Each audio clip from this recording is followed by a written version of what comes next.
Halo guys, jumpa lagi di Baca Manga. Kali ini gue mau nge-review manga impor yang berjudul Alice in Borderland ya. Jadi gue yakin kalian banyak yang udah tahu sama komik ini karena pertama, komik ini itu udah diadaptasi jadi live action ya dan cukup terkenal di Netflix karena Squid Game, of course ya.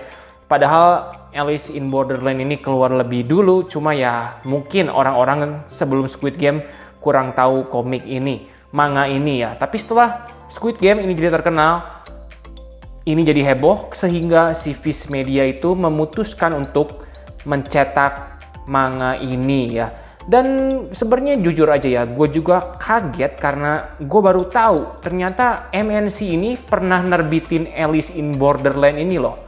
Soalnya gue baca berita bahwa MNC akan mencetak ulang Alice in Borderland. Gue waktu itu bingung, emangnya MNC pernah nerbitin Alice in Borderland? Ternyata pernah ya. Si Alice in Borderland ini terdiri dari 18 volume. Kalau versi Viz Medianya ini omnibus ya. Jadi ini satu buku ini memuat 2 volume. Dan ya, itulah yang akan terjadi juga pada cetakan ulang MNC-nya ya. Jadi gua nggak sabar nungguin versi cetakan MNC-nya, makanya inilah akan gua bandingin ini sama versi Viz Media. Jadi kalian bisa memutuskan apakah kalian mau nunggu versi MNC cetak ulangnya atau kalian mau beli versi Viz Medianya ya. Kalau dari cover kalian lihat ya, ini itu kan udah gue bilang tadi ya, 2 volume manga dijadiin satu. Nah, artwork atas ini adalah cover volume 1 versi Jepangnya, dan artwork ini itu adalah itu ya, cover volume 2 versi Jepangnya ya. Jadi sentuhannya nice ya menurut gua ini. Haro Aso pengarangnya Alice in Borderland ya. Di sini ada angkanya 1, terus ini hati ya, heart. Jadi seperti kartu lah ya. Nanti kalian ngerti sendiri kok kenapa kok covernya kayak kartu.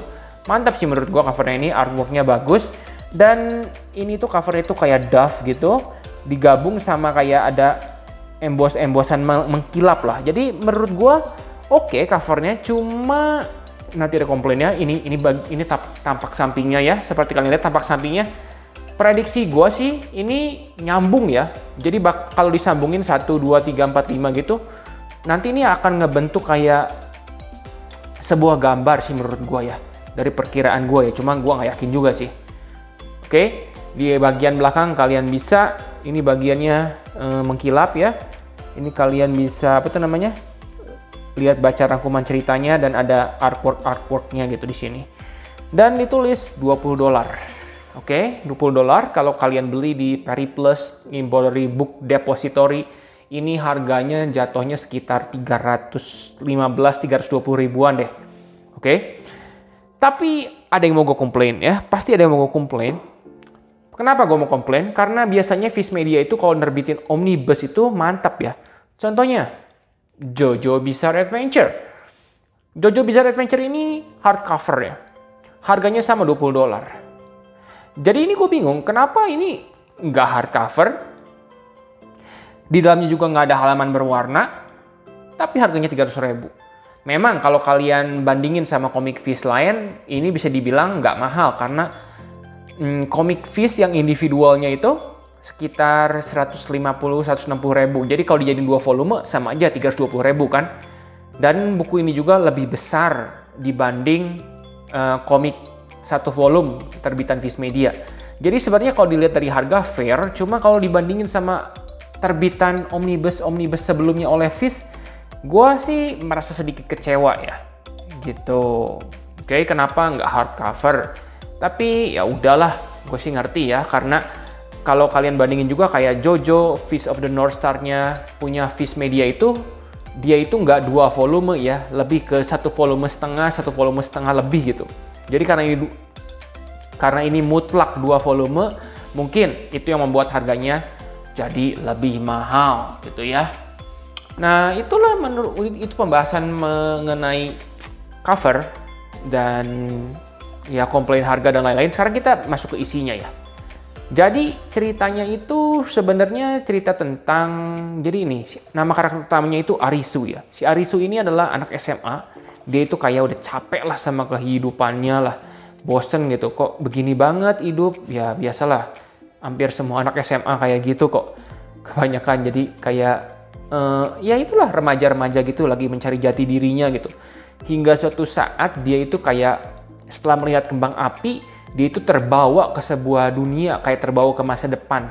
Nah, di sana itu dia bersama teman-temannya harus memainkan game supaya bisa survive di dunia tersebut gitu.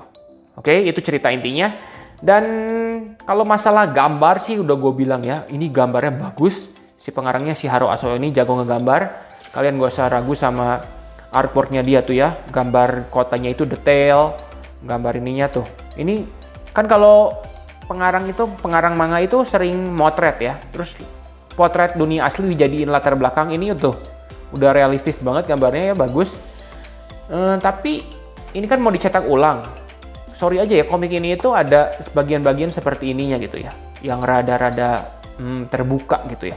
Dan kemungkinan ini bakal disensor di versi Indonesianya. Gue nggak tahu yang versi lamanya disensor atau enggak.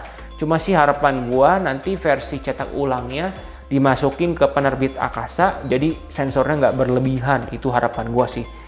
Bukan karena gue maniak suka beginian atau gimana, tapi karena sebenarnya buat gue itu nggak berpengaruh gimana, tapi kalau sensor itu jadi kesel gitu, karena artworknya ke zoom lah atau gimana lah, itu aja sih yang bikin gue kesel gitu ya. Jadi ada gambar seperti itu, tuh ada seperti adegan ini lagi mandi, tapi menurut gue sih ini biasa banget gitu guys. Ini kalau kalian kasih rating 17+, ya udah gitu, nggak ada yang perlu dibesar-besarin, itu menurut gue sih.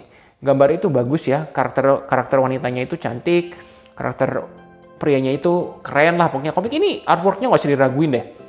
Terus gaya gambarnya juga udah mantep banget sih pengarang ini. Dia itu bisa kayak menekankan ke bagian actionnya, tuh lihat tuh. Ini tuh mantep banget sih ini efeknya, gambarnya. Gue sangat menikmati banget membaca manga ini gitu ya. Gue nggak tahu kalian baca manga itu kayak gue atau enggak. Cuma kalau gue nemuin artwork kayak gini, gue bisa liatin ini cukup lama gitu, diliatin detailnya. Keren banget gitu gambarnya gitu ya ini. Mantep lah. Gambarnya nggak usah diraguin. Terus ya itulah menariknya komik kayak gini itu di Jepang itu, jadi ada kayak strateginya dijelasin, pikir-pikirannya gimana. Jadi bagus ininya gitu. Gue puji, bagus bener. Ini bagus banget. Dan tuh lihat tuh gambar itu, artworknya tuh. Kesannya itu dia itu menggambarkannya mantep banget. Kesannya kan ini si karakter utamanya kayak berhasil lolos dari satu game ya. Tuh lihat tuh. Dia bisa ngegambar satu halaman gede gini kayak plong gitu. Jadi apa yang digambar itu benar-benar tersampaikan pada pembaca ya. Gue benar-benar mantep dah, ini salah satu gambar yang bagus. Ada gitu kan komik gambarnya bagus, tapi dia itu nggak bisa menekankan emosi pada pembacanya. Cuma kalau komik ini mantep lah. Tuh gitu kayak gini. Ini bersama teman-temannya gitu ya. Tuh artworknya nggak usah diraguin lagi, komik ini bagus. Ceritanya oke, karena kalau nggak oke nggak mungkin jadiin live action deh. Ya, jadi kesimpulannya apakah kalian harus beli versi Viz Media ini? Jujur, seperti yang udah gue bilang, ini komik mahal dan sedikit mengecewakan ya, karena nggak hardcover, nggak ada halaman berwarna, dan diberi nama omnibus gitu. Jadi ya itu bisa gue bilang membuat gue rada malas ngoleksi ini dalam bentuk format Viz Media ya. Karena gue yakin, bukan yakin sih, emang udah ada beritanya. Katanya ini kan mau dicetak ulang lagi sama MNC. Dan bakal dicetak ulang dalam versi premium gitu. Pakai kertas bagus. Cuma satu hal yang masih jadi pertanyaan adalah ukurannya ya. Apakah setelah cetak ulang akan pakai ukuran komik standar? Karena yang versi lama itu ukuran standar ya. Atau apakah bakal pakai komik ukuran besar seperti contohnya Record of Ragnarok. Gue sih sangat berharap ini dicetak ulang dalam format Record of Ragnarok gitu ya.